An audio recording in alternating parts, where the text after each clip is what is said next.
Okay, so today we're cracking open something really cool. It's a screenplay called Cold-Blooded, and it imagines this gritty, alternate history, a world that took a sharp left turn from our own, set in a city at the absolute edge of civilization. And that line right there, that tells you pretty much everything you need to know about our main guy, Detective Akito Inoue. For him, the crime flooding his city isn't just a job, it's personal. All right, let's set the scene. A deal gone cold. The year is 1976. The place? Anchorage, Alaska. But, and this is a big but, this is not the Anchorage you're going to find on any map. This city is living on a knife's edge. So picture this. It's nighttime in Anchorage. The whole city is just frozen. You got that ugly yellow glow from the old sodium vapor streetlights, and snow is coming down sideways. It's this raw, analog, unforgiving world where everything just feels worn down and tired. And right in the middle of all this cold, a deal is about to go very, very wrong. We're inside a cargo hangar at the airport where we meet our first player, a guy named Mikhail Malenko. He's a Soviet middleman, a fixer for some seriously shady stuff. And you can just tell he is on edge, for a very good reason, as it turns out. So what's in the boxes that has him so jumpy? Oh, just the usual. Crates with Russian writing all over them, and inside, a whole bunch of illegal automatic weapons. Oh, and military-grade heroin. Yeah, we are way past a simple smuggling run here. This is the kind of stuff that doesn't just poison a city, it starts a war. And then, a voice cuts right through the tension.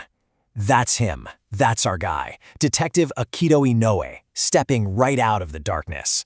And with that one cynical line, you know he's already 2 steps ahead of everyone else in that room.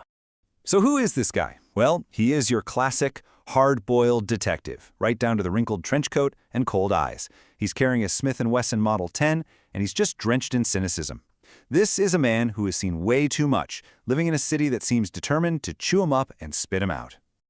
And bam! Just like that, it all goes sideways. The talking's over. Malenko gives a signal, and the whole hangar just erupts in gunfire. Pure chaos. This tells you right off the bat, we're not in for some quiet police drama. This world is brutal, it's violent, and the stakes are life and death.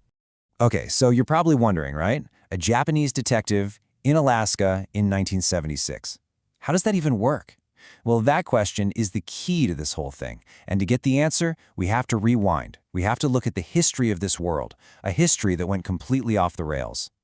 Right. So, an unwritten history. This is where we find out just how dramatically this reality diverged from our own. Okay, so check this out. In this world, World War II ends very differently. In 1942, Japan successfully invades and captures Alaska. By 1945, the United States actually surrenders. Crazy, right? So for decades, Japan pours money into Anchorage, building it into a major city. But it's an occupation, and the peace is paper thin. You can see here in 1971, just 5 years before our story starts, a local uprising was brutally crushed. So the Anchorage we find ourselves in is a powder keg, just waiting for a spark. So we have the history, we have the setting, now let's meet the people who are caught in the crossfire. These are the faces of Anchorage. First up, we've got Emma Morrow. She's a federal agent, sharp as a tack, and she is definitely not from around here. Think about it. She's an American official in a city controlled by Japanese authorities, a total outsider. And she knows that shootout at the hangar wasn't a one-off thing. It's just the tip of a very, very big and very corrupt iceberg. So Akito, naturally, wants to know why she picked him for this mess. And her answer? Well, it's a gut punch. Because everyone else up here is already bought. Wow. Just let that sink in. The corruption in Anchorage is so bad that our cynical hero might actually be the last honest cop left in the whole city. So this really boils the whole conflict down to its core. You've got 2 forces pulling Anchorage apart.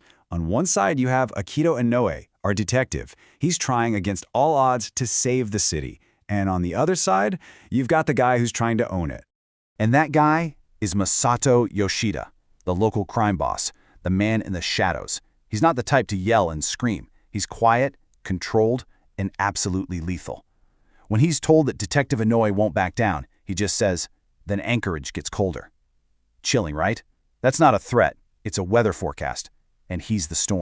So, let's talk about the operation at the heart of all this, the smuggler's game.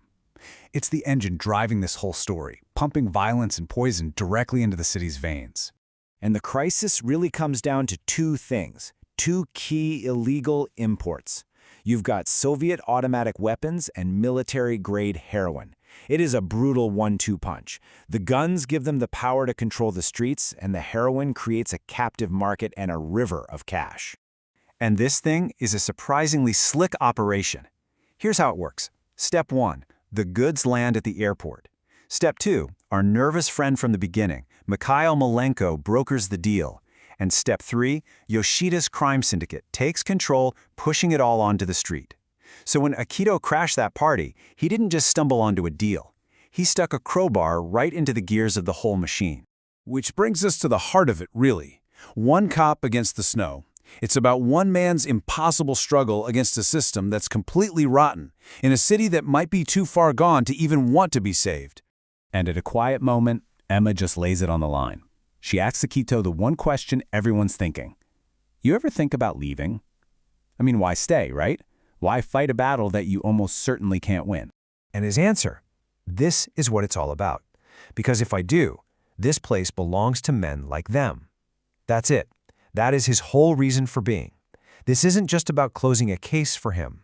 It's a line in the sand. It's a last stand for the very soul of this broken city. So we've only just scratched the surface of this incredible world in Cold-Blooded. But it all comes down to this one haunting question that hangs over every single scene. In a city that was literally built on a historical lie and is now drowning in corruption, who can you possibly trust? Because in a place like this, trust is the most dangerous currency of all.